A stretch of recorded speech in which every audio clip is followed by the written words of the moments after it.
Okay, so we're still going to be looking at exponential functions today, but today we're going to be focusing on the growth and decay models. And so here we have an exponential growth because we have an increasing value. As time increases, whatever this y value is also increasing. So that's a growth when your curve is going up. This is an example of an exponential decay meaning going down. And so you can see this curve is going down. So as your whatever x is, if it's time or whatever it is, as this increases, the y is actually decreasing. So here increasing, increasing. Here as we increase, it's decreasing. So yesterday we looked at how to write an exponential function. Remember that a, this number in front, represents the initial amount. And remember, that just means what you started with. So in other words, it's when your x is 0. It's your y-intercept. All of those things mean exactly the same thing. So in this case, here is your a value. It's when your time is 0. That's your starting amount. You can tell it's not 0 because it's a little bit above, but we don't have any intervals to go by here, so we don't know what that number is. Here it looks like it crosses at about 10 when this number is 0, so this would be our a value. So your b value is your rate. It's either your rate of your growth or your rate of your decay. So in this case, our rate would be positive because it's increasing. In this case, our rate is decreasing. So your x, remember, is just the time. Sometimes your time is in seconds, sometimes it's in months or years, whatever the interval of time that you're using, that's what your x is. And that's your exponent. That's what makes it an exponential. So let's look at our first example here. It says the population of termites in Mrs. Woodley's house is 200. A termite inspector tells Mrs. Woodley that the number of termites will quadruple every week until she pays to have them removed. So is this a growth or decay? Well, if they're quadrupling, that means that the number is getting bigger by a factor of 4 every single week. So this is a growth. The number of termites is getting bigger, not smaller. So we could fill in our table here, rounding to the nearest whole number of termites here. So remember, when the week is 0, that just means the initial amount, what you started with. And so we're starting with 200 termites. And since they are quadrupling, that means we're going to multiply by 4 to get the next amount. So 200 times 4 gives me 800 for week 1. And then we're going to multiply by 4 again to get week 2 to be 3,200. And we're just going to keep multiplying by 4. So this would be 12,800, getting really large here. Multiplying by 4, we have 51,200 termites after the first 4 weeks. Now, if you wanted to figure out how many termites she could expect at the end of 9 weeks, you could continue your chart out, or it might be better to write the equation. So remember, if we're writing y equals a times b to the x power, our initial amount, our a value, is 200. We started with 200. Our rate that we're going to multiply by is 4. We're quadrupling. And then our time, this x right here, is in weeks in this problem.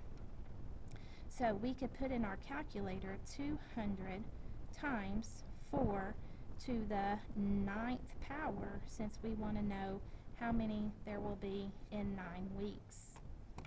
So we could have 200 times 4, use a little rooftop key there to get to the exponent, and put a 9. And so we get a really large number that once you get those digits written down, you can go every 3 numbers and put a parentheses to help you see how many those are. That's 52,428,800 termites. Yuck. I hope she does not wait 9 weeks for sure. Alright, so let's look at example 2. We have an initial population of 750 endangered turtles that are tripling every year. What will be the population of turtles after 5 years? So again, we're going to write our equation in this form. Our initial amount is 750. Our factor, since it's tripling, means to multiply by 3. And then our x, our time, is in years in this case. So we could put in our calculator 750 times 3 to the 5th power to find out what that would be in 5 years. So we would get 182,250, and that would be turtles. Don't forget whatever the units are in the problem. So in 5 years we would have a population of 182,250 turtles. Let's look at example 3. Each year the local country club sponsors a tennis tournament. Play starts with 128 participants, and during each round half of the players are eliminated. How many players remain after 5 rounds? So this is the first time where we see a decay problem, because we're going down by a half every single time. All the other ones have been where we were having a growth. So writing our equation, our A value, the initial, is 128. Our factor this time is half, or in other words, 1/2. And then we're raising that to the x power. This time our time is number of rounds is what this number represents. So to find out what we have after 5 rounds, we would raise this to the 5th power. Now, when you put that in your calculator, 128 times, might be easier for you to put that 1/2 as 0.5, or you can put it in parentheses as 1/2. So your calculator knows you want that whole fraction raised to the 5th power, not just to the denominator of the 2. And so we would find that that is 4. And it says how many players, so it's 4 players are left after the 5 rounds. Okay, so then we want to see what do we do when our rate is given to us as a percentage. So in the other problems we've looked at, words like doubling and tripling and half, but what if we're given a percentage? So in this case, we have our formula looks a little bit different. Instead of a times b to the x, this b part right here looks a little different. So your formula is for a decay, a times, in parentheses, 1 minus r to the time, whatever that is, t power is what I'll use. For growth, it's a times, in parentheses, 1 plus r to the t power.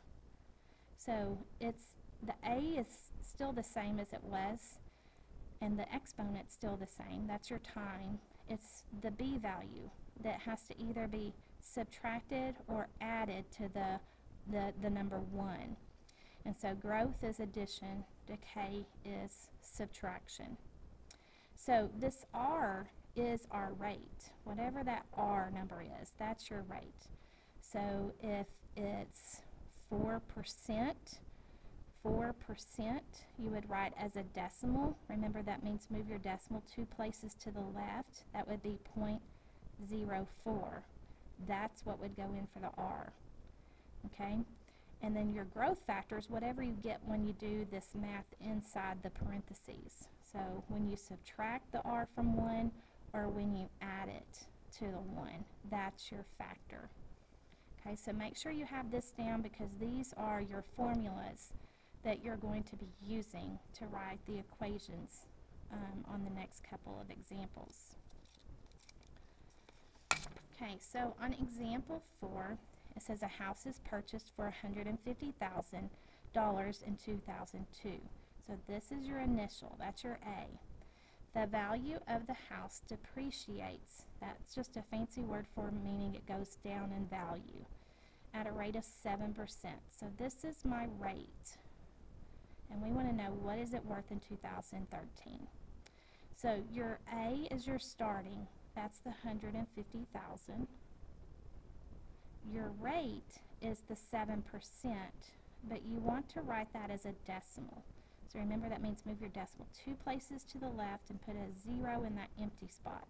So that would be the 0.07. Since we are depreciating, it's actually not a growth factor.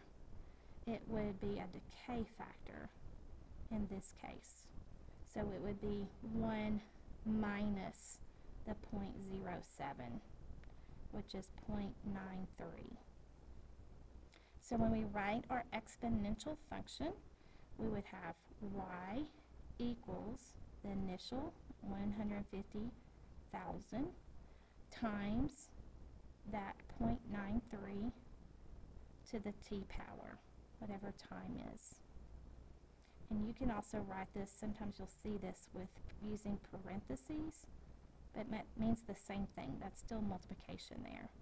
So if you want to know what it's worth in 11 years, you just replace that t with 11. That's how many years there are from 2002 to 2013 is 11.